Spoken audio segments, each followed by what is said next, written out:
Salut pour l'épisode 20. On est de retour. Kevin Caboret et Hugo Prince. on est là pour un épisode spécial avec le livre de notre bon ami Ferdi Ed. Oui. Ferdi qui est un coach de carrière et qui nous sort son premier livre. Il est aussi conférencier puis expert en ressources humaines. Personnellement, je connais Ferdi, vraiment inspirant. J'ai déjà fait un podcast avec lui quand je faisais ça tout seul. Puis aujourd'hui, on le reçoit à deux dans notre podcast. Puis j'espère que vous allez aimer ça. Yep. Fait que, pour quelle carrière suis-je fait? Exactement. Bienvenue au podcast Les Deux Jetis, épisode 20. Aujourd'hui, on a un invité très spécial, Ferdi Ed. Comment ça va, Ferdi? Très bien, merci. Merci de m'avoir invité. Oui, Hugo et Kevin. Oui, Hugo et Kevin, mais il faut s'introduire, Hugo Prince et Kevin Caboret. Caboret. Ferdi, moi je te connais, ça fait déjà. Parce que je veux vraiment vous dire, j'ai fait un podcast avec Kevin, avec Ferdi en fait en 2018. Là, on est en 2022, genre 4 ans après. Puis je me rappelle qu'on avait fait les premiers podcasts ensemble pendant la Coupe du Monde. Quand notre deuxième podcast, c'est pendant une autre Coupe du Monde. J'imagine que le prochain, c'est dans 4 ans. Ouais, parce que les Coupes du Monde, c'est à toutes les 4 ans. C'est en notre fait. Coupe du Monde ici en ce moment. Ouais, c'est à toutes les 4 années en fait, les Ouais. Coupes du Monde. Ouais. Écoute, Ferdi, en fait, pour ceux qui nous écoutent et qui nous regardent, j'aimerais en fait que tu te présentes un peu qui tu es, qui est Ferdi Ed. Parfait. Alors, je suis Ferdi Ed, voilà. Un jeune professionnel, je vis au Canada, ça va faire plusieurs années maintenant, plus de 7 ans et demi quand même. J'ai immigré au Canada comme la plupart des gens. Je travaille dans une entreprise dans le domaine des ressources humaines et parallèlement, j'ai mon entreprise de coaching de carrière. Je suis passionné par l'humain, tout ce qui tourne autour de l'humain, la communication, aider du monde, ça fait partie de ma passion. Ouais. Tu le sais depuis Ouais, longtemps, on sait, Hugo. Donc, on le sait, oui. Ouais, donc c'est fort de cette passion pour l'humain que j'ai créé en 2017 une entreprise de coaching professionnel pour accompagner le monde dans mon domaine d'expertise qui est donc le développement de carrière. Et donc je le fais au départ, on commence toujours petit et après on grandit, on se développe. Et puis voilà, je fais mon petit bout de chemin au Canada. Mais tu as oublié de mentionner quelque chose de vraiment important. Tu es aussi chanteur, non? Comment tu sais que je chante? Ben oui, tu l'as ben oui, en fait, Ferdi, c'est ça qui fait. Finalement, j'ai chanté. Ouais, c'est vrai, ouais, tu me connais bien, toi, c'est vrai, la musique fait aussi partie de mes passions, mais il faudrait peut-être que je passe à un autre niveau parce que je chante encore sous la douche ou bien chez moi à la maison, Okay. donc, mais oui, la musique fait aussi partie des choses que j'aime beaucoup. Et puis voilà, je fais mon petit bout de chemin au Canada. Oui. J'ai rencontré de belles personnes, parmi lesquelles Hugo d'ailleurs. Oui. Je pense qu'il y a des personnes qu'on rencontre dans la vie qui sont des opportunités. Les opportunités, c'est pas seulement les événements ou les opportunités. Une personne peut être une opportunité pour toi. Exactement. Il en va de ta responsabilité de te rendre compte que cette personne est une opportunité pour moi et je dois en faire bon usage. Oui. Vous voyez ce que je veux dire, hein? Oui. Voilà. Fait que le relationnel, c'est très important aussi pour moi. Mais en fait, Kevin, il y avait vraiment une importante question à te poser par rapport, parce que tu es vraiment croyant. Fait que je pense que Kevin, tu veux amener ce sujet-là. Ça ressort beaucoup dans ton livre et justement, c'est une des raisons de plus qu'on avait d'inviter Ferdi, c'est qu'il a sorti un livre. Oui. On va en parler justement. Ok. Pour toi, à quel point tu impliques, Dieu dans ton coaching?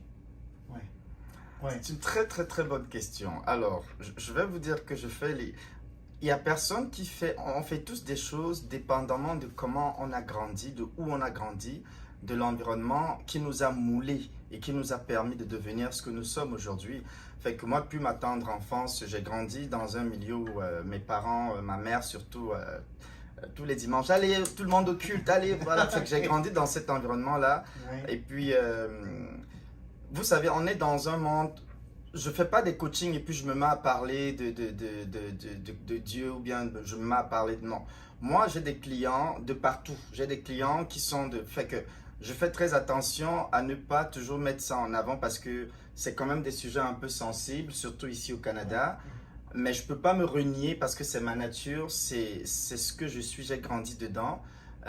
J'ai eu des expériences vraiment, on va dire, des expériences fulgurantes avec le Seigneur. Fait que je ne peux pas me nier, mais je crée l'équilibre, je fais ce que j'ai à faire. Maintenant, il s'avère que pendant mes coachings, je peux avoir effectivement des gens qui sont aussi des chrétiens et parfois il peut arriver qu'il y ait une connexion. Vous êtes chrétien, oui, mais vous voyez, fait que ça peut arriver. Mais de manière générale, je fais toujours les choses de manière neutre pour m'assurer que je fais le travail qui doit être fait. Oui. Maintenant, dans le processus de faire ce travail-là, il s'avère que je peux vivre des expériences qui me poussent parfois, je ne sais pas si je dois le dire ici, il m'arrive parfois de prier pour des gens pendant mes sessions de coaching. Parce qu'ils sont pas bons ou parce qu'ils sont... Non, c'est parce que j'ai parfois des clients qui sont désespérés. Ok, je comprends. Tu sais, je travaillais pendant 15 ans dans cette entreprise, je comprends pas pourquoi ils m'ont mis à la porte, je suis pas bon. Elle est vraiment, vraiment completely down. Et elle a besoin que voilà, et pendant que je parle, elle dit...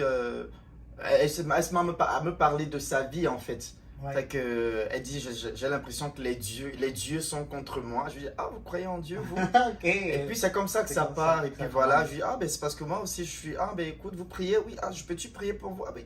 Et je me mets donc à prier pour elle et elle éclate en sanglots, elle pleure. Ça? Oui, mes sessions de coaching se font sur Zoom là, à distance. Okay.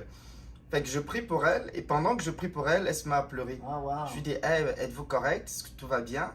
Elle dit oui, c'est juste que votre prière me fait du bien. Fait que parfois, je peux avoir des expériences comme ça pendant, mais c'est pas quelque chose qui est une règle ou bien qui est que à tous mes coachings, c'est voilà. Mais est-ce que tu penses que le fait de croire est important?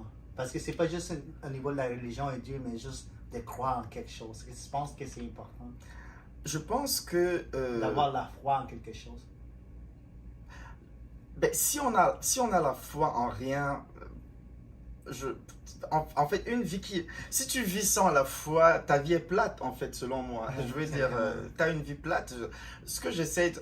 Il faut pas... Je veux pas imposer quoi que ce soit aux gens, mais je pense qu'il est important quand même d'avoir la foi parce que même les grands qui ont réussi dans la vie, vous savez, les personnes qui ont eu des succès fulgurants, les mastodontes de ce monde, ils croient en ce qu'ils font, ils croient en quelque chose. Il y a quelque chose qui doit te driver, il y a quelque chose qui doit te pousser à te dire que voilà. Parce que si tu crois en rien, je comprends pas comment tu vis, comment tu fais. Fait que je sais pas. Ça c'est vraiment mon point de vue là. Je sais que c'est des sujets. J'aime pas trop parler de ça au Québec parce que c'est des sujets un peu sensibles.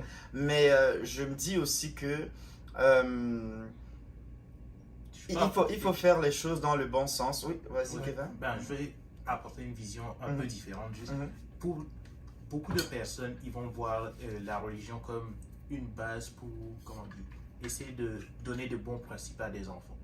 Voilà. Et au-delà de ça, arrivé à un certain âge, il y a des personnes qui vont dire, ok, je ne crois pas en Dieu personnellement, mais juste la place de la religion pour, s'assurer que la personne croit à la bonté des autres personnes. C'est ça qui assure que la société fonctionne. Et je vais vous dire, il y a beaucoup de spiritualité dans tout ce que je fais. Sans mettre la spiritualité devant. Parce que la spiritualité, c'est quoi? C'est simplement d'être une bonne personne, d'avoir un bon cœur, de faire le bien, de ne pas faire de mal à quelqu'un, de ne pas faire du... En fait, c'est des choses de la vie et que j'aimerais aussi inculquer à ma progéniture, c'est d'être respectueux, dire merci, on se moque pas de quelqu'un, on respecte les gens, on fait du bien.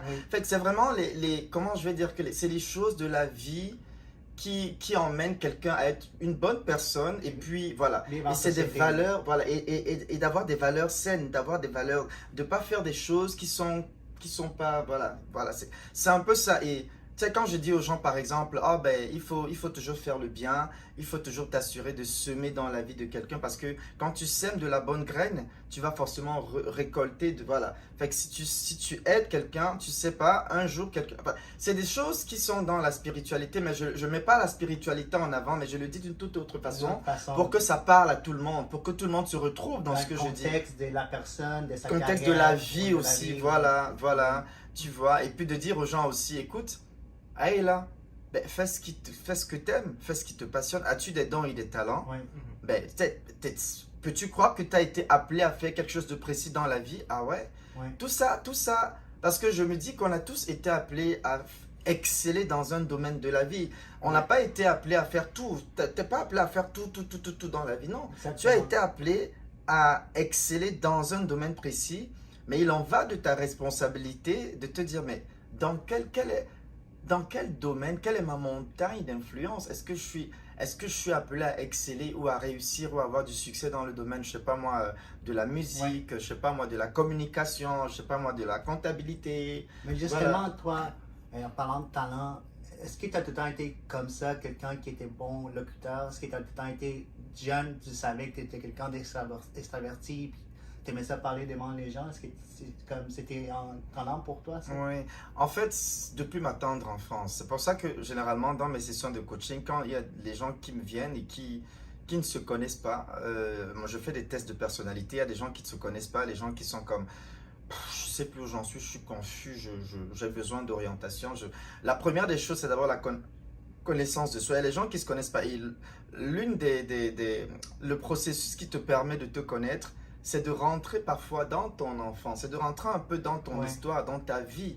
Tu vas voir que ce que moi je fais aujourd'hui, quand je rentre en arrière dans mon enfance, c'est exactement ça. C'est vrai que les événements de la vie ont grandi, bon, parfois on se perd, on oublie un peu, on a des choses qu'on fait dans la vie. Après, si on va faire autre chose qui n'a rien à voir avec nous, ensuite on revient, hop, c'est pas tout à fait ça que je voulais faire. Fait qu'on recommence, on se lève, on retombe. Fait, tout ça, c'est le processus dont je parle aussi dans mon livre. Mais tu vas te rendre compte que si tu rentres dans ton enfance, tu regardes un peu, tu vas te dire, ah, ben, je me souviens que je bavardais beaucoup. Je me souviens que on venait toujours vers moi me demander des conseils. Je me souviens que j'étais toujours en train de parler devant les gens. Et c'est aujourd'hui, je fais des conférences, aujourd'hui, je parle, je coach. Donc, il y a un lien. Tu disais que tu étais quand même, plus tard, tu étais quand même gêné de faire des conférences. Oui. Pour quelqu'un qui est bon locuteur, puis on dirait qu'il n'a pas peur de la caméra, l'effet que tu dises que tu es gêné quand tu fais des conférences, c'est parce que tu as beaucoup de monde devant toi ou c'est pourquoi? C'est une très bonne question. En fait, il faut savoir que certains, au fur et à mesure que tu vas avancer dans la vie, il y a des événements tristes ou bien des événements malheureux qui peuvent venir alterner ou altérer ta personnalité. Il y a des gens parfois là, je connais une dame qui a vécu un divorce et de nature, elle n'est pas quelqu'un de renfermé. Mais à cause de son divorce, elle s'est comme créée une carapace et elle est devenue quelqu'un de renfermé. Pourtant, ce n'est pas sa vraie nature. Ouais. Donc parfois, certains événements de la vie peuvent t'emmener à te forger une certaine personnalité qui n'est pas normalement ta vraie personnalité. Donc à un moment de ma vie, il y a des événements qui m'ont emmené à devenir un peu comme timide, un peu comme « Oh non, je ne veux pas parler devant les gens. Oh non, j'avais comme honte du regard des autres. Oh ben non, ils vont... » Mais tout ça, c'était pas mon vrai moi. C'était pas ma vraie nature. C'était les choses de la vie qui avaient eu un impact négatif sur ma personne et qui m'avaient emmené à devenir comme ça. Justement, sur ce point-là, sur le fait de parler devant les gens, ces expériences ont affecté ça, en fait. Parce que ces expériences, peut-être, ont bâti d'autres qualités chez toi, mais sur cette qualité-là, ça l'a comme diminué, c'est ça? Oui, c'est-à-dire que c'est venu complètement... Pour quelqu'un qui était extraverti, moi, comme je vous ai dit, là, quand j'étais petit, là, je parlais devant les gens, mais après, je suis devenu timide. Comment ça se fait que quelqu'un qui était normalement très ouvert, extraverti, enjoué, qui subitement, à un moment de sa vie, oups, renfermé sur lui. Mais qu'est-ce qui s'est passé? Il y a quelque chose qui s'est passé. Forcément, quelque chose de pas bien qui est venu changer négativement et qui est venu, en fait, altérer ma personnalité. Vous comprenez? Ouais. Mais après... Oui. Quand tu détectes justement ce moment-là, c'est quoi ton processus? Est-ce que tu as un conseil pour quelqu'un qui, admettons, se retrouve dans une situation où elle veut aller vers, justement, parler à plus de monde et tout, mais elle se rend compte que, ok, il y a cette peur-là quelque part, de cette même honte qui le retient. Conseilles-tu des ressources, conseilles-tu des lectures? C'est une très bonne question. C'est pour ça que c'est une analyse globale qu'il faut faire sur ta personne. Il faut rentrer dans ton passé, en fait. En fait, si vous regardez votre vie, vous allez voir qu'il y a une succession d'événements. Notre vie, en fait, c'est une succession d'événements qui est parsemée de haut et de bas. Qui est parsemée, voilà, comment tu étais, qu'est-ce que tu faisais quand... On va rentrer vraiment en arrière et on va aller... Il y a aussi des tests de personnalité qui aident, hein, qui viennent découvrir. Parce que quand je fais des tests de personnalité avec les gens sont comme... Ah, mais c'est bizarre. En réalité, ça c'était moi avant. Ça c'était vous. Mais pourquoi les tests... Les gens se rendent compte que il y a quelque chose qui s'est passé dans ma vie à un moment donné. En réalité, c'est pas... Je dis, en réalité, ça, c'est pas votre vraie nature. Vous êtes normalement appelé à parler devant les gens. Tu vois un peu. Mais il y a comme quelque chose qui doit être activé en toi. C'est-à-dire que il y a par exemple, peut-être que tu as vécu avec un papa qui battait sur ta mère et ça t'a négativement impacté. Et à un moment donné, ça a créé comme une... Comment je vais dire ça? Peut-être tu es devenu quelqu'un de trop dur ou tu es devenu quelqu'un de... Parce que tu vois ton père battre sur ta mère et puis toi, pourtant, ce n'est pas ta vraie nature. Et c'est comme ça, il y a beaucoup de gens dans la vie à un moment donné qui deviennent ce qu'ils ne sont pas réellement. Tu conseilles de faire un travail profond. Il faut faire un travail profond.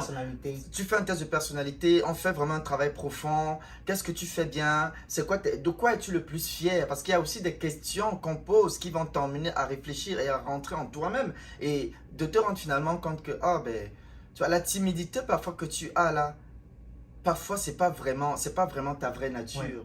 Tu vois? Et tu vas te rendre compte qu'en général, les gens qui sont appelés à être des grands speakers, des grands conférenciers, la plupart des gens qui sont comme ça au devant de la scène aujourd'hui, quand ces personnes te racontent leur histoire, vous allez vous rendre compte qu'il y a eu quelque chose à un moment donné.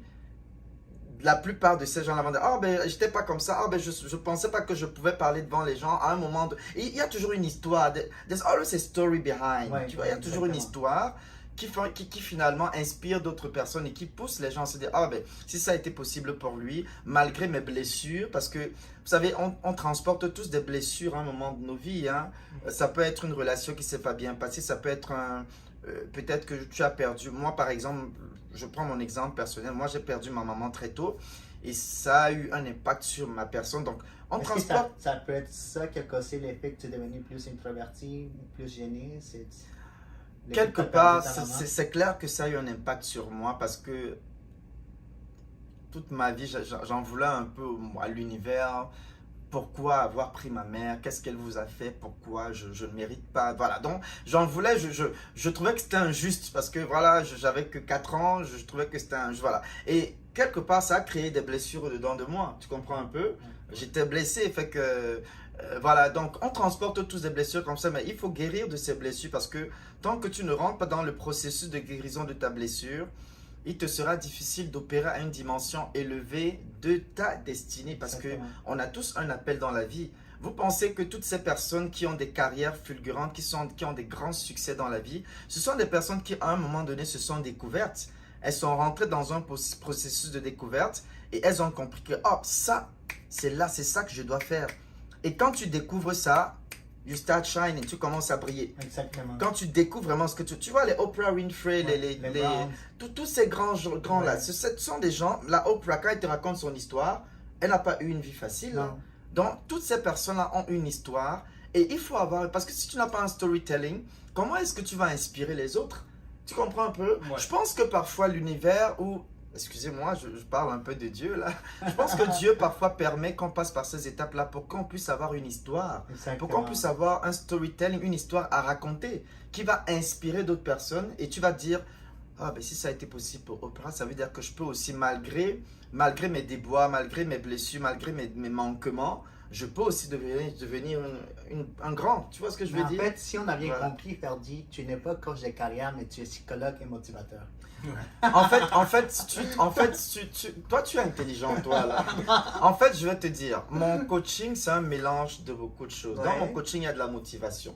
Dans mon coaching, il y a un peu de spiritualité. Dans mon coaching, donc, c'est tout ça qui fait justement ma particularité. Et qui fait que il se passe parfois des choses incroyables pendant mes coachings. Il y a des connexions, il y a des gens qui pleurent, des gens qui sont délivrés, des gens qui m'écrivent et qui me disent mais c'est pas possible, depuis que je travaille avec vous, je suis surpris parfois des témoignages que je reçois des gens. Je me dis hop, mais pourquoi ça se passe comme ça? C'est parce que je fais quelque chose qui est en droite ligne avec mon essence. Avec ton essence, ton soi. Voilà, c'est ça. Ouais. Quand tu fais quelque chose qui est en droite ligne avec ton essence, oh mon Dieu, Mais c'est là que tu commences à créer de l'impact dans la vie des gens. Parce que vous savez, la réussite, contrairement à ce que beaucoup de gens pensent dans la société, là, la réussite, c'est pas, ou le succès, c'est pas avoir de belles voitures, une belle maison, être riche. C'est bon tout ça, je dis pas que c'est mauvais d'avoir tout ça. Mais la vraie réussite et le vrai succès, là, c'est vraiment l'impact que tu réussis à avoir dans la vie des gens. Transformer des vies, emmener les gens. C'est ça la vraie réussite, c'est ça le vrai succès en fait. En fait, on est nous trois, et on est immigrants ici au Canada. Puis pour différentes raisons, genre Kevin et moi, nos parents sont venus ici pour nous, tout ça, les études. Mais qu'est-ce qui t'a poussé, toi, parce que tu es étudiant en ressources humaines, c'est ça, master, Kevin? Master en ressources humaines. Puis qu'est-ce qui t'a poussé de sortir de l'Afrique puis venir au Canada? Parce que dans ton livre, tu avais dit que ton plus grand rêve, c'était d'aller en Allemagne, c'était réussi, genre. Qu'est-ce qui t'a attiré de l'Allemagne d'abord? En fait, je vais te dire, je voulais aller en Europe, en fait. Ouais. Pourquoi? Parce que je savais que je voulais être universel. Je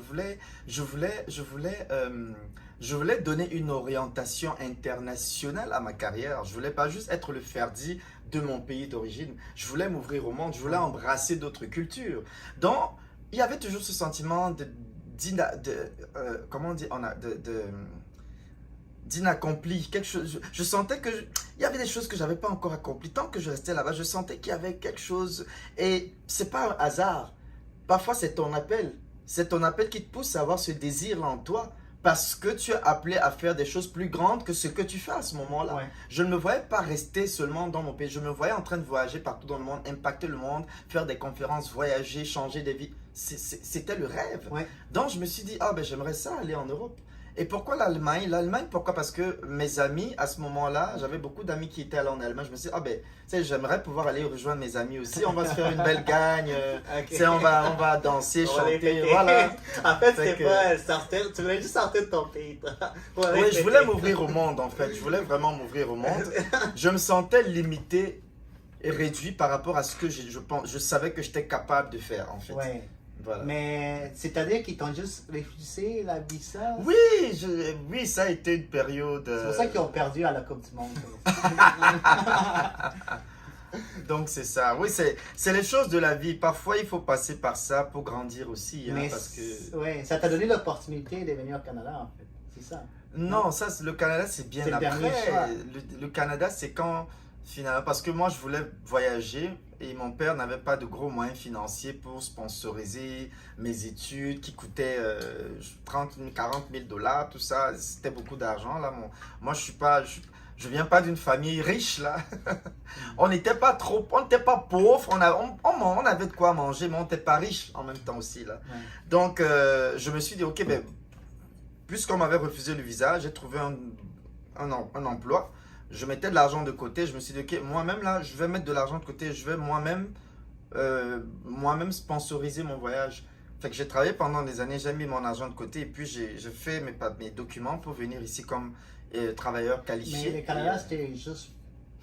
Alors, le Canada, pourquoi le Canada? Parce que j'avais toujours aimé le côté multiculturel du Canada. Okay. Ce mélange de cultures, ce côté multiculturel, et puis ce pays bilingue, Ouais. voilà. Donc tout ça, ça m'a beaucoup attiré. Ouais. Et je me suis dit que je pouvais vraiment m'épanouir ici et être une véritable valeur ajoutée pour le pays.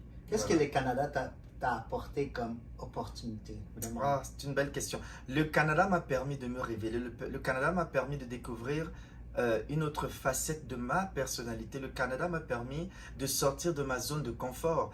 Les opportunités, ça a été au travers des personnes, des belles rencontres que j'ai faites. comme toi, par exemple, je ne te connaissais pas avant.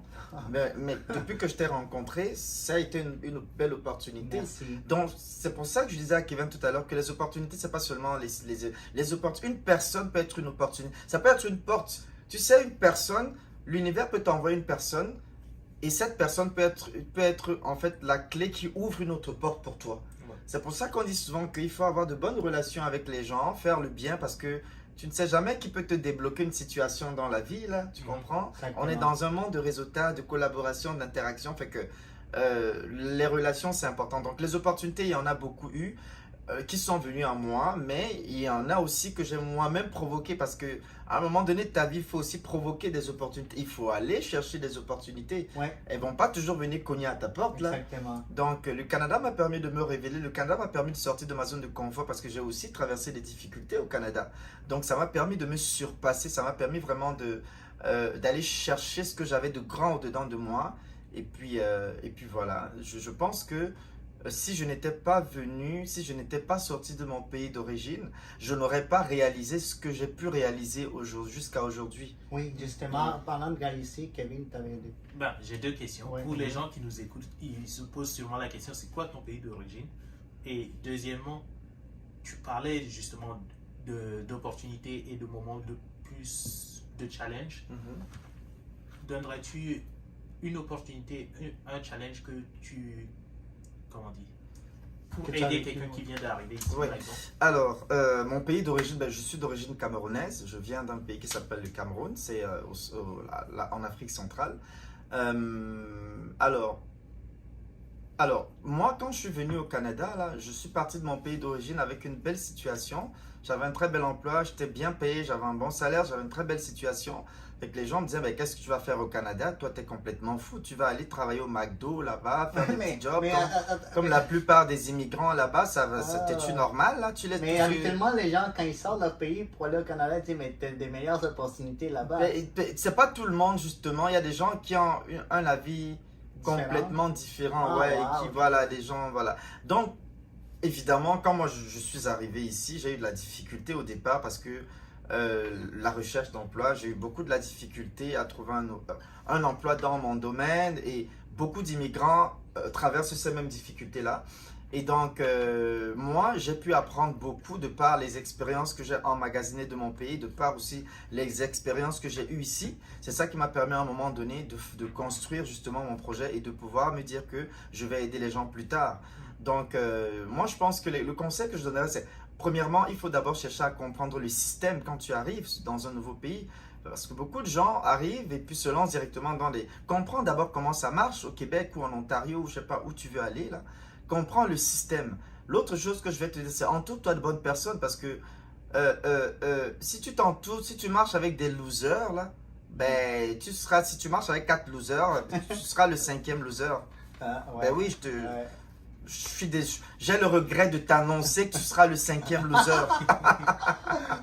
Fait que si tu marches avec des 4 winners là, ben tu seras le 5e winner. Le C'est juste cinquième, que ouais. va pas t'entourer avec des gens qui voient petit. Entoure-toi des gens qui voient grand, qui rêvent grand. Entoure-toi des personnes qui ont une mentalité d'abondance. On va pas marcher avec des gens qui ont une mentalité de pauvreté. Comprends-tu ce que je dis? C'est-à-dire que je le dis parce que moi, là, quand je suis arrivé, au départ, je n'étais pas forcément bien entouré. Là. Ok. J'étais allé avec des amis qui passaient leur journée à boire des bières. Autour, ils bavardaient, ils parlaient je sais pas comment... Les Kardashians. Voilà, des petites belles filles, là, ils buvaient des bières et puis regardaient les matchs à longueur de journée. J'étais comme... J'avais compris que je n'étais pas au bon endroit, là. Et puis, il y a un parmi eux qui m'a dit un jour, ah ben tu sais quand toi, parce que moi je sortais tous les jours, je m'habillais très bien, j'allais à des événements, j'allais à des séminaires, parce que je me cherchais. Ouais. J'ai toujours vu grand, moi. Je me disais, non, je peux pas rester à longueur de journée, boire la bière, parler des petites filles, et puis regarder le match à longueur de journée. Ben non. C'est pour devenir riche, là, time is money. Tu peux pas gaspiller ton temps comme ça. Donc, il y a un qui m'a dit, genre, ah, ben toi, tu sais faire dire pendant, tu sais que l'autre jour, quand tu es parti à ton séminaire avec ta veste, trop bien habillée, là, il y a l'autre qui a dit que, ah, ben Ferdinand, il veut nous montrer que Wow. il a des grands rêves. Ah, ouais. Ben, il va s'embrouiller, il va faire tout ce qu'il fait. Ben, il va revenir s'asseoir avec nous. On va aller travailler ensemble au call center ou à l'entrepôt. Ouais, ouais. Fait que, Et moi, je détestais travailler au call center ou en entrepôt parce que moi, je me voyais grand. Je ne me voyais pas aller travailler, porter les cartons dans les entrepôts parce que je me voyais faire de grandes choses en fait. Donc ça a créé comme une jalousie parce que bon, ben, ils me voyaient faire les choses un peu différemment. On ne voyait pas les choses de la même façon. Tu vois, donc plus je me suis dit, si je reste ici, plus je vais finir par devenir comme eux. À un moment donné, je vais me dire, ah ben, si je bois un verre de bière, c'est pas grave là. Ouais, la tentation. Hein? Ben oui, c'est comme si tu finis par devenir comme eux, te gêne pas. Tu vas dire, oh ben écoute, si je regarde le match 30 minutes, c'est pas grave là avec eux. Et puis petit à petit, tu vas devenir comme ça. Donc finalement, donc l'entourage est très important. Tu les as flushés? Ah oui, je suis parti de là. L'entourage est très important. L'entourage est très important. Et l'autre chose que j'ai aussi envie de dire, c'est que il faut connaître ta valeur. Il faut que tu saches qui tu es, il faut que tu saches ce que tu vaux, quelle est ta valeur. Beaucoup de gens ne savent pas se vendre. Beaucoup de gens ont une petite image d'eux-mêmes. Parce que si tu ne connais pas ta valeur, comment est-ce que tu vas percer? Comment est-ce que tu vas pouvoir te positionner de la meilleure façon si tu ne connais pas ta valeur? Et même connaître sa valeur, c'est une chose. Savoir comment communiquer cette valeur-là est une autre chose. Donc, moi, je fais du recrutement, je recrute des immigrants parfois. Moi, le début de mon salaire, j'ai un salaire, un salary range. Dans chaque poste, il y a comme une fourchette de salaire. Peut-être le minimum du poste que j'ai à combler commence à 55. Alors, tu tombes sur un immigrant, tu lui demandes alors, quelles sont vos attentes salariales? Ah, ben, 42.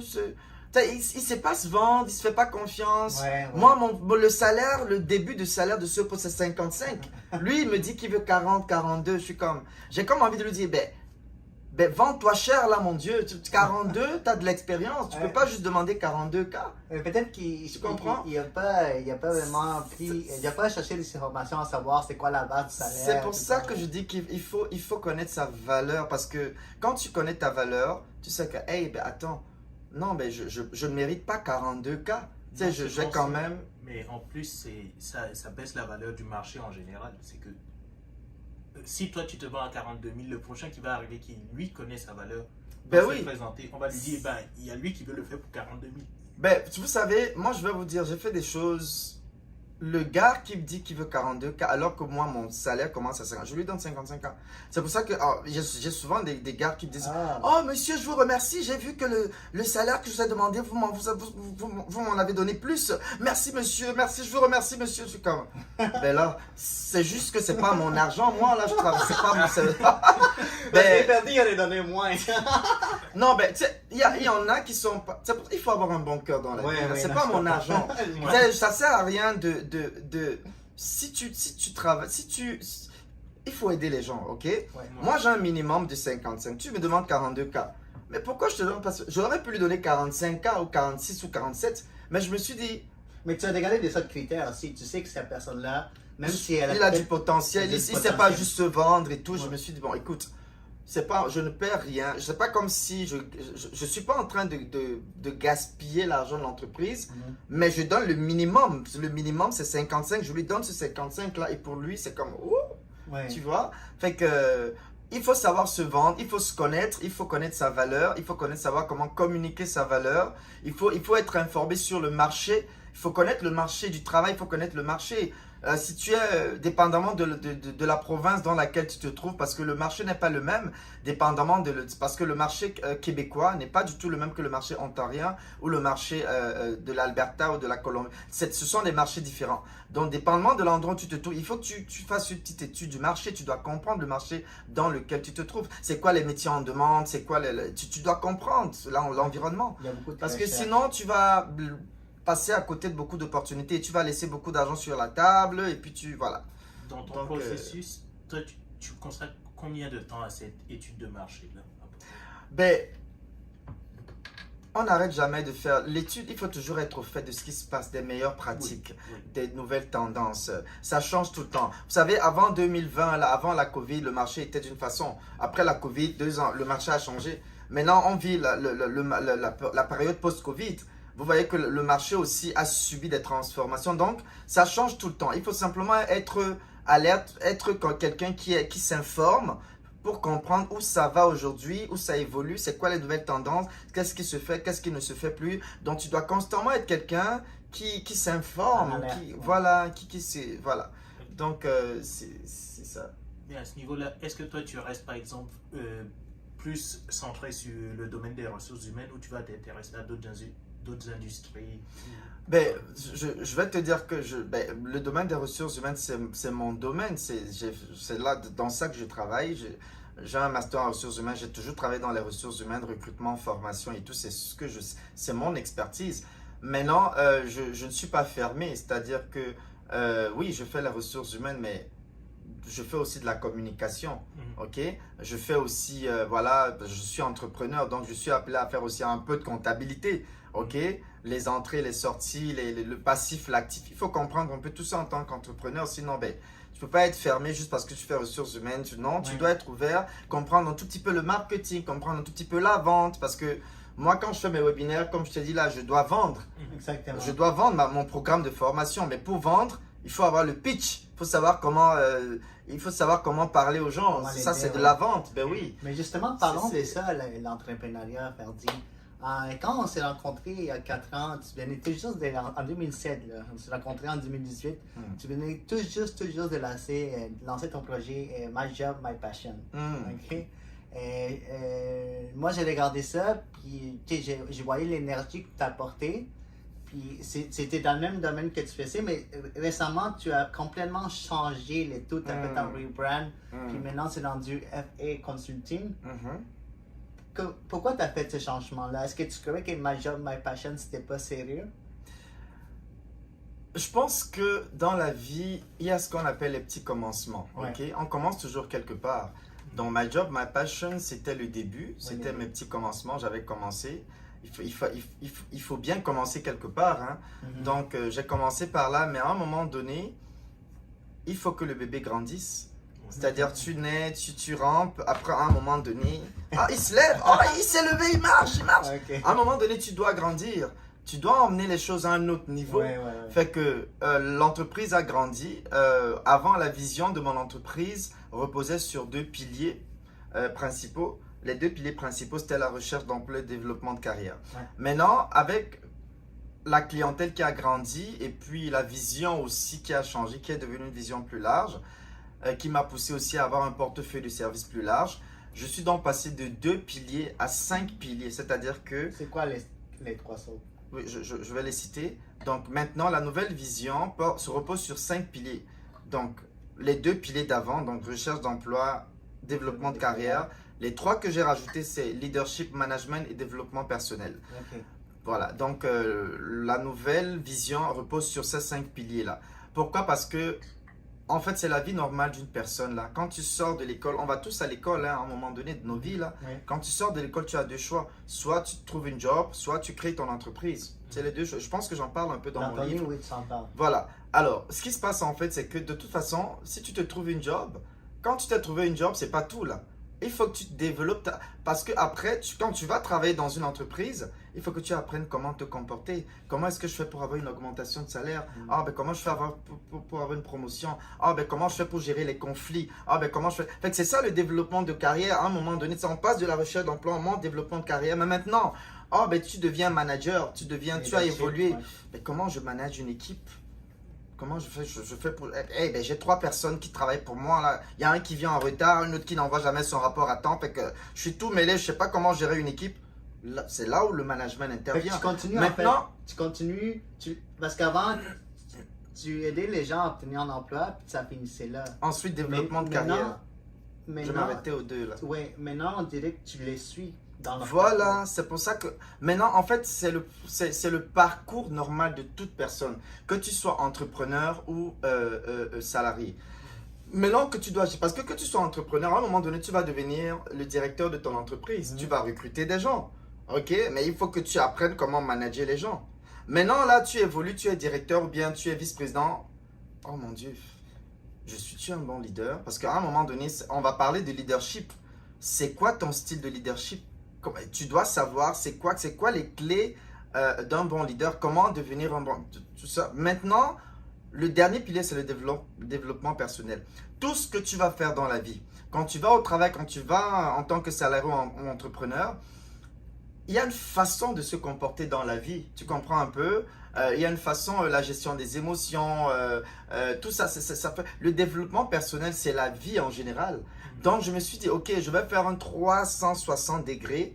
Parce que quand tu regardes tout ça, la recherche d'emploi, le développement de carrière, le management, le leadership, finalement, c'est l'homme dans son entièreté. Ouais. Parce que quand tu vas au travail, tu vas avec tes émotions, tu vas avec ta personnalité, tu vas avec ton caractère, tu vas avec, voilà. Donc, mais comment est-ce que je me comporte, que ce soit quand je suis entrepreneur ou bien quand je suis salarié?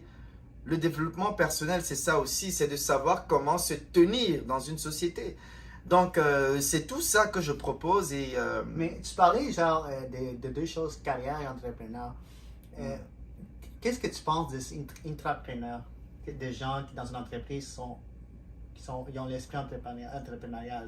C'est comme récent, c'est genre des nouvelles versions de carrière entrepreneur. Mais je pense que c'est de plus en plus recherché aujourd'hui. Et puis, tu sais qu'on évolue dans un monde de la gig economy. Je ne sais pas si vous avez entendu parler. Voilà, on va parler plus de freelancer, de contractuels, voilà, de consultation et tout. Et je pense que c'est très encouragé dans certaines organisations. Le but étant d'avoir des personnes qui ont un esprit entrepreneurial et qui fonctionnent d'une certaine façon au sein de leurs organisations. De travailler dans l'entreprise. Voilà, exactement. C'est-à-dire que, en fait, tu gères le truc comme si c'était ton propre truc là. Et c'est un modèle différent là que certains adoptent et d'autres n'adopteront pas. Parce qu'à la fin de la journée là, ces gens qui sont intrapreneurs finissent souvent par créer finalement leur propre entreprise. Et puis, voilà. Donc, il y en a qui finalement restent des intrapreneurs, mais moi, j'ai pas vu un intrapreneur qui reste intrapreneur à vie. Il finit par devenir entrepreneur à un moment donné parce qu'il va se dire, eh ben, je peux-tu créer mon truc moi-même? Eh ben oui, je peux créer mon propre truc à moi et puis recruter mes gens à moi. Mais si avoir mon entreprise à moi. Mais si on te laisse les rênes de l'entreprise, si tu es un entrepreneur puis tu fais tellement, tu aimes l'entreprise que tu travailles, mais tu es à l'esprit entrepreneurial. Puis là, tu te dis, mais on te laisse vraiment prendre les rênes de l'entreprise. Ça, tu deviens comme. Ça peut t'amener à être le PDG de l'entreprise. Oui, ça dépend vraiment des objectifs de chaque personne. Il y a des gens pour qui aimeraient justement avoir cette position-là, mais il y a des gens qui ont plus soif et qui ont plus envie de créer leur propre empire. Tu comprends un peu? Parce que quoi qu'on dise, tu restes quand même sous l'autorité de quelqu'un. Là, quand tu es entrepreneur, c'est pas ton entreprise, là. C'est pas ton truc, c'est pas ton... Voilà. Il y a des gens qui ont soif et qui veulent, à un moment donné, créer leur propre empire. Créer, par exemple, Hugo Prince INC. C'est ton truc, c'est ton empire. Tu vas recruter des gens qui vont venir. McDonald's, que vous voyez là, savez-vous que c'est le nom de quelqu'un? Oui, McDonald's. McDonald's, c'est le nom d'une personne. Mais justement, c'est en fait... Moi, je regarde ces exemples, genre, je sais pas si tu connais Bob Iger chez Disney. Même Tim Horton, là, c'est le nom de quelqu'un. C'est comme je peux créer un truc 38, ça devient une grosse... C'est comme ça. Mais genre, je regarde les exemples, genre, de Ray Kroc de McDonald's, Bob Iger de Disney, puis Tim Cook d'Apple. Des gens qui travaillent pour ces compagnies-là, mais on dirait qu'ils run ça comme si c'était leur compagnie. Tu sais, parce que Ray Kroc, quand il a pris ça des frères McDonald's, il l'a amené à un autre niveau, puis c'est pas lui qui l'a fondé, la compagnie. Ça. Le truc, c'est ça prend un type de personne particulier pour créer une entreprise, mais ça prend un autre type de personne pour s'assurer que la culture de l'entreprise grandisse. Et je sais pas à quel point on peut se fier sur la première personne qui crée l'entreprise. Parce qu'il y a un système aussi qui est créé pour que ça reste pérenne, pour que l'entreprise soit pérenne et que ça continue à des générations. McDonald's que vous voyez là, il est mort depuis McDonald's, là, il ne vit plus depuis longtemps. Mais vous voyez que dans tout le monde, il y a des franchises et puis ça continue. Ça. Mais c'est parce qu'il a mis en place un système. Et c'est le même système partout que tu ailles en France, aux États-Unis. C'est le même système qu'ils utilisent partout. Donc, je pense que ça part aussi du système que tu crées et qui est relayé. C'est les mêmes choses qu'on...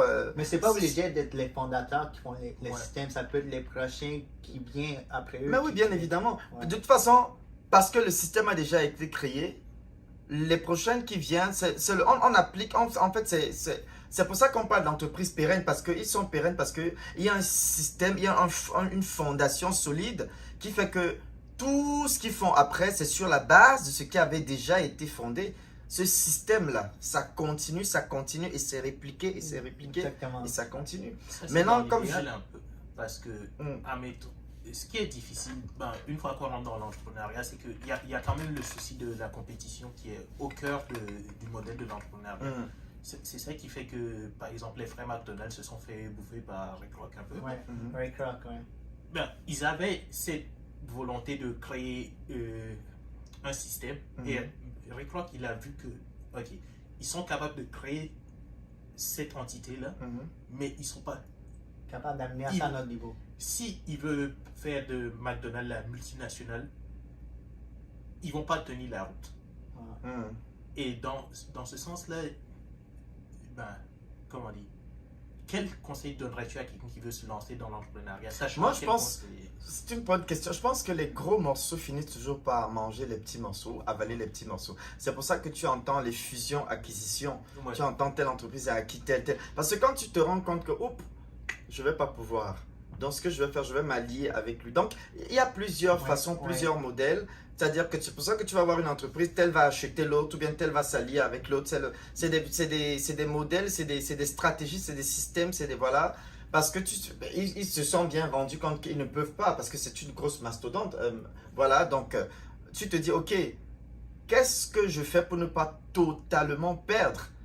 Peut-être qu'il faut que en mettant un fondateur qui crée une compagnie, puis il sait qu'il va capable de la passer à notre niveau, il faut qu'il soit quand même humble de dire c'est pas moi qui va mener cette compagnie loin, ça va être lui que j'ai embauché, genre.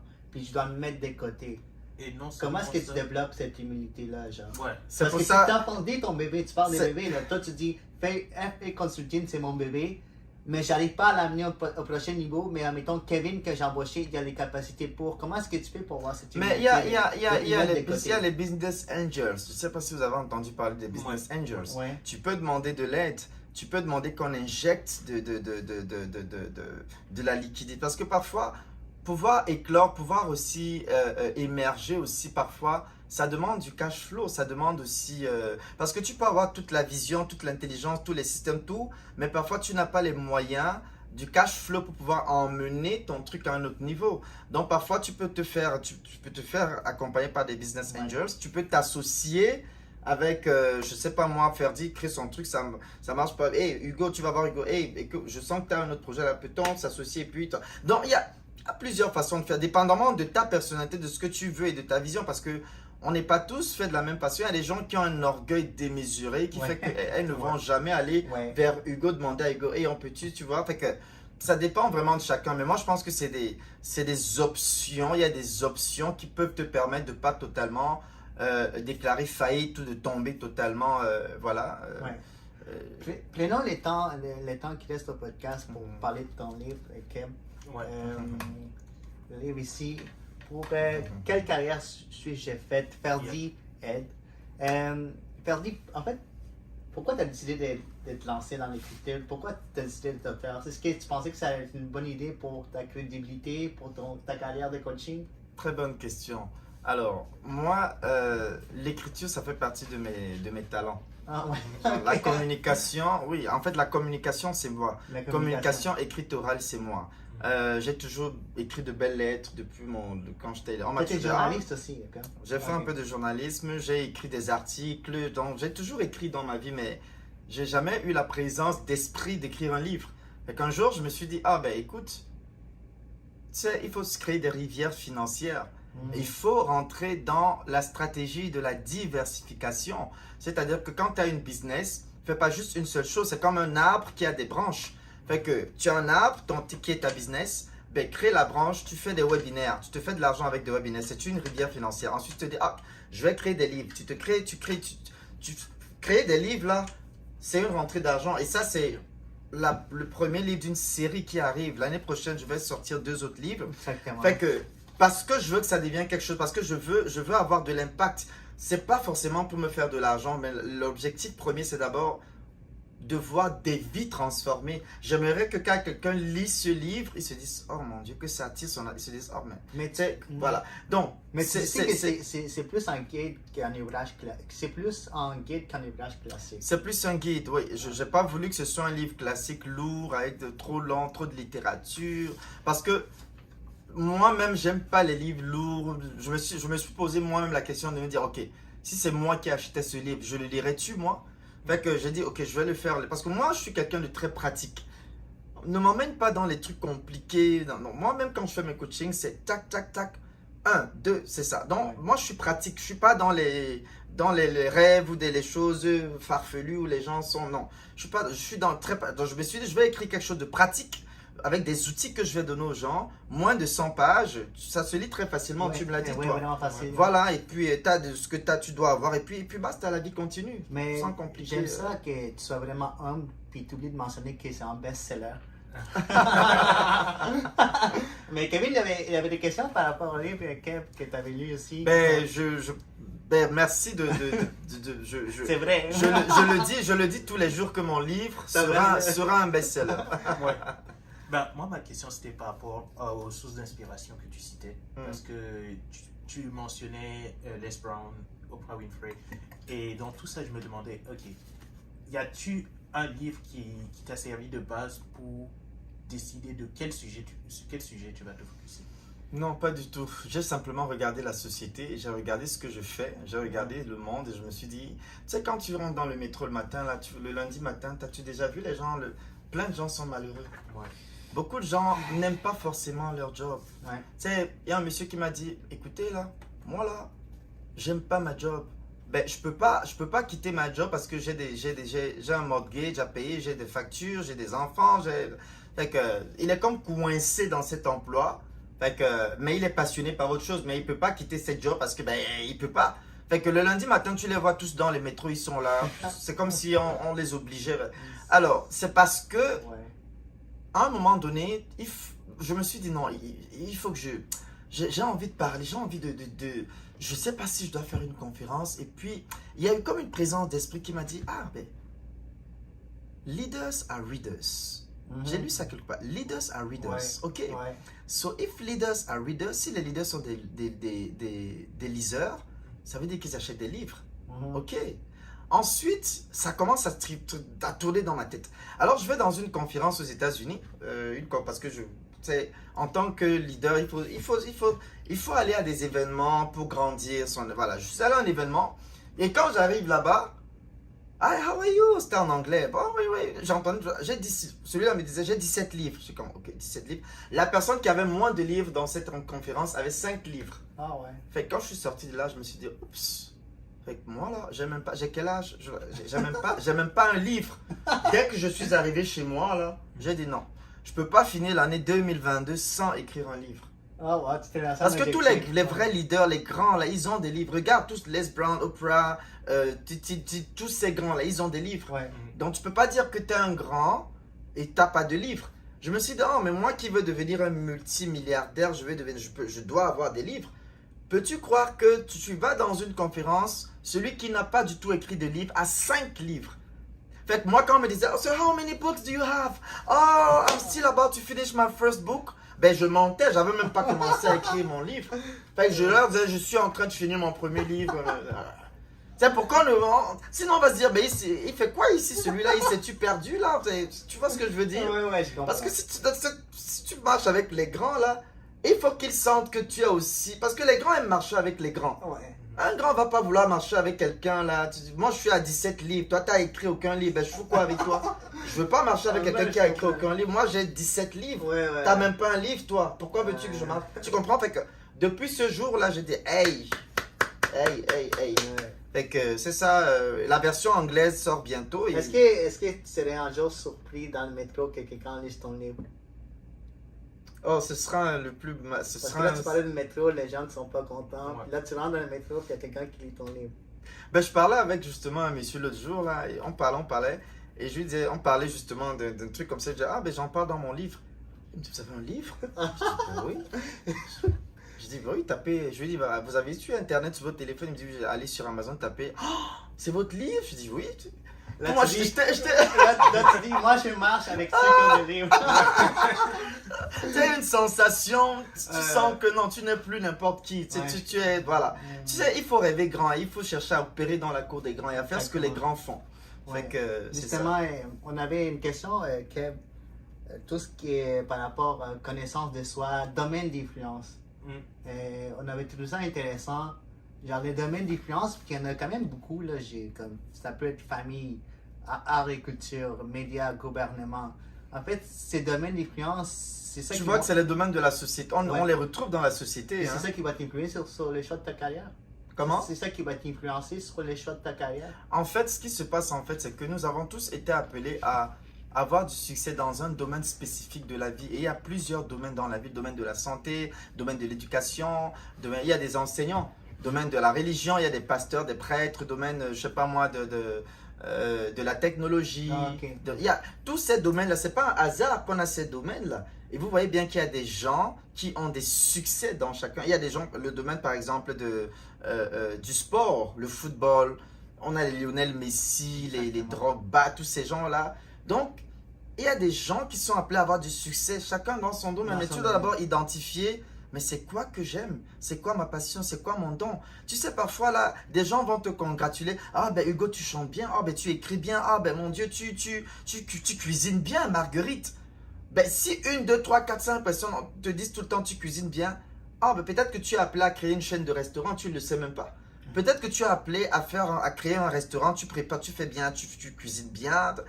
Les gens ne se rendent pas compte, mais on va souvent chercher loin ce qu'on a déjà en nous. Le succès n'est pas en dehors de toi, le succès est en toi. Le succès, c'est de l'intérieur vers l'extérieur. Ouais. Tout ce que tu cherches dans la vie se trouve en toi. Le processus, c'est de l'intérieur vers l'extérieur. Toutes les personnes qui ont eu des succès vraiment énormes dans la vie, là, c'est de l'intérieur. Elles ont cherché d'abord à se découvrir. Ouais. Qu'est-ce que je fais bien? Hey, mais si je fais bien, peut-être qu'il faut que je creuse. Tu creuses, tu te formes. Ah, ben finalement, et tu commences, ah, ben finalement, je peux parler devant 1000 personnes. Oh mon Dieu, je peux parler devant 2000 personnes. Fait que, et puis tu te rends compte que, ah, ben ok, je peux être un grand speaker, je peux être un grand conférencier. Mais tu ne le savais pas avant jusqu'à ce que tu te rends compte que, ah, ben, fait que, il faut vraiment que tu découvres ton truc et tu vas te rendre compte qu'il y a un domaine dans lequel, qui sera ta spécialité. Et c'est dans là, c'est ça que j'appelle montagne d'influence. Une montagne, tu vois la montagne, tu vas te placer au-dessus et tu vas influencer les gens en bas. Ouais. C'est ça. C'est ça quand vous voyez les Les Brown. Quand Les Brown parle, tout le monde l'écoute. Oui. C'est un peu comme un arbre qui sort ses fruits. Je vous prends un exemple, le manguier par exemple. Oui. Quand le manguier, il y a les mangues qui sortent du manguier à un moment donné. Mais quand le manguier produit des mangues, est-ce que le manguier mange ses propres mangues? Non. Lorsque le manguier produit des mangues, les mangues tombent et il y a des gens qui vont cueillir ces mangues pour les manger. Fait que les dons que tu as en toi, c'est pas en fait pour toi. Tu ne les consommes pas, tes dons. Les dons et les talents que tu as en toi sortent pour être révélés au monde. Ça veut dire que quand moi je parle bien là, les gens m'écoutent. Oh mon Dieu, oui. Et puis ça leur fait du bien. Quand je coach, c'est ça en fait. C'est-à-dire que le don du coaching, de la communication que j'ai, c'est pour impacter les gens, pour aider du monde. Et c'est comme ça que tu réussis et tu te positionnes sur ta montagne d'influence. L'influence que tu as sur les gens, ce n'est pas une influence négative. Ce n'est pas pour écraser les gens. C'est une influence, un impact positif que tu as pour changer les vies. Vous comprenez un peu? Est-ce qu'on peut être attiré et influencé par différents domaines? Comme tu peux être bon en cuisine, comme tu peux être bon en sport? Oui, il y a des gens qui sont multipotentiels. Il y a des gens qui... Moi, par exemple, je peux chanter. Hey, là, je peux exceller dans le domaine de la musique. Il y a des gens, Dieu peut avoir mis plusieurs dons et talents en toi. Okay? Il y a des gens qui sont appelés à faire plusieurs choses. Il est bon en musique, il cuisine bien, il est bon, voilà. Mais c'est vraiment d'identifier quel est le talent dominant et d'abord focaliser là-dessus et puis progressivement. Voilà, c'est comme moi j'ai la musique, j'ai la com, mais le talent dominant, c'est d'abord la communication. Fait que j'ai d'abord investi dedans. Dans le dominant. Voilà. Et puis à côté, bon, je commence aussi la musique, le piano. Et puis je vois. Mais ça ne veut pas dire que tu vas faire une carrière en musique. C'est juste quelque chose. Ça peut arriver peut-être plus tard dans ma vie. Là, tu pourrais un jour ouvrir ton Facebook et tu me vois sur mon piano. Oh, bon, tu dis, c'est Ferdi. C'est-tu Ferdi? Ferdi aide les chanteurs. Fait que la vie. T'avais-tu d'autres questions par rapport au livre, Ken? Où est-ce qu'on l'achète? Ouais. Alors, il est disponible sur Amazon, seulement à 25 $. La version anglaise arrive bientôt. Vous tapez, Une version anglaise aussi? Oui, oui, oui, je veux toucher le marché anglophone aussi. Audio. Et il y aura aussi une version audio, parce qu'il y a des gens qui aiment... Ouais. Est-ce que plutôt, c'est toi qui vas le faire, l'audio? Je vais travailler avec une agence qui est spécialisée pour le faire. Je vais payer, ils vont le faire pour Ah, moi. il va le faire, pas toi qui va le lire. C'est pas toi qui Non, va le non, lire. c'est pas moi qui vais le lire. Je peux pas tout. Mais c'était multitalent. J'aurais pu le. C'est vrai que tu as raison, je peux le faire aussi. Mais parce que tu es en bonne éducation. Oui, c'est vrai, mais ils sont spécialisés Ok, pour ok. faire ces choses. Ouais, Je ouais. préfère leur laisser faire ça. Ouais, exactement. Oui, c'est sur Amazon et ce sera aussi bientôt commercialisé. Amazon, je pense que quand c'est sur Amazon, on peut l'acheter en Europe, aux États-Unis, partout. Pour ceux qui sont en Afrique, ce sera aussi bientôt commercialisé en Afrique, au Cameroun, au Togo, au Bénin, au Congo, au Sénégal, au Maroc. Donc, ce sera commercialisé. Je vais communiquer là-dessus sur mes réseaux sociaux. Et puis nous, on va mettre les liens pour que vous puissiez acheter les livres de Ferdi. Yeah. Voilà. Ferdi, moi, pour finir et conclure ces très beaux podcasts, on voulait te demander tes 3 meilleurs conseils pour avoir une carrière longue et enrichissante. Vraiment les top 3 de Ferdi. Là. Quand tu dis que quand tu demandes, il est vraiment par terre. Là tu donnes 3, tu as juste quelques minutes pour donner 3 bons conseils. Ok, allez, 3. Premièrement, te connaître. Ouais. Dans te connaître, on va parler de quoi? De la connaissance de soi. Deuxièmement, savoir ce que tu veux. Dans ce que tu veux, on va parler de la vision. Quelle est la vision que tu as pour ta vie? Troisièmement, on va parler de savoir ce que tu vaux. Dans le savoir ce que tu vaux, on va parler de la valeur. Ce sont les 3 choses. Donc, premièrement, la connaissance de soi. Deuxièmement, la vision. Troisièmement, ta valeur. Lorsque tu as ces 3 affaires-là, je peux t'assurer que tu es bien parti pour pouvoir réussir. Parce que tout commence par la connaissance de soi. Exactement. Et ensuite, il faut avoir une vision. Où est-ce que tu vas? C'est quoi là? Tu ne peux pas juste avancer comme ça, non. Donne-toi une vision, planifie ta vie. Et maintenant, assois-toi et dis, qu'est-ce que je vaux? Qu'est-ce que je suis capable d'apporter comme valeur ajoutée au monde? C'est ça la valeur. Ça, tu te poses à chaque étape de ta carrière, pas juste au début. Même quand ça fait 5 ans que tu es dans un travail, tu te poses ces questions-là encore et encore pour pouvoir avancer, c'est ça? Oui, alors quand on se connaît maintenant, les événements de la vie peuvent révéler d'autres facettes de notre personnalité. Moi, je suis arrivé ici au Canada, j'ai découvert une autre facette de moi que je n'aurais pas découvert, par exemple, si j'étais peut-être resté dans mon pays d'origine. Donc, l'homme est appelé à évoluer, à grandir, à se révéler. C'est un peu comme ce truc que tu déchires et puis tu vois, un gros truc qui sort, je savais pas toi. En fait, on est appelés tous à grandir, à évoluer et puis à élargir nos horizons. Ouais. Donc, oui, tu te connais, mais tu peux être appelé à grandir et à évoluer et à découvrir une autre personnalité de toi, un autre talent de toi, à un moment de ta vie. Ouais. Donc, c'est des questionnements continuels au fur et à mesure que tu avances dans ta vie. Mais c'est vraiment les 3 éléments principaux sur lesquels tu dois t'appuyer pour vraiment réussir, on va dire, ta vie même de manière générale, hein, pas seulement. La carrière, c'est la vie, là. Exactement. Parce que quand je parle de carrière, c'est pas seulement les salariés, c'est aussi les entrepreneurs. La carrière, on a une carrière de football, on a une carrière dans la musique, on a une carrière dans la restauration, etc., etc. Donc voilà. Ouais. Ça, je pense, c'est une belle phrase pour finir. La Ouais, carrière, c'est la vie. exactement. Exactement. La carrière, c'est la vie, ouais. Ben, merci beaucoup, Elle. Et puis, si vous avez des questions, laissez-les dans les commentaires, abonnez-vous. Et puis, dites-nous qu'est-ce que vous voulez qu'on pose à Elle pour la prochaine fois. Mais merci beaucoup, Ferdi. Puis nous, on se voit dans 4 ans. Merci. Merci beaucoup de m'avoir invité. N'oubliez pas de vous abonner sur la chaîne. Merci. Laissez des reviews. Puis vraiment, on est vraiment content d'avoir Ferdi. Merci beaucoup. Merci beaucoup de m'avoir invité. Allez, ciao, ciao à vous là-bas. Bye bye. On va faire signer le livre de Ferdi Ed.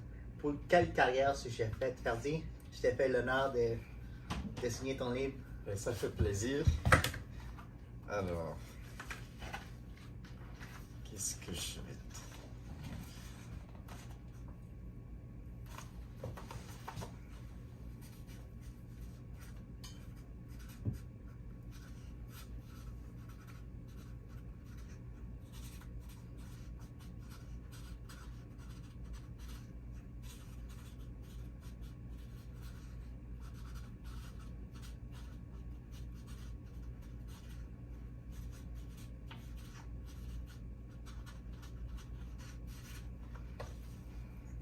Et voilà. Attends, regarde. Hop, hop, hop. Ferdi Ed. Peuvent-ils lire? Ferdi Ed. Ah, merci Ferdi, merci. Merci à vous de m'avoir invité à votre podcast. Je me sens honoré. Puis je sais que nous allons passer de très bons moments. Et puis voilà. Merci.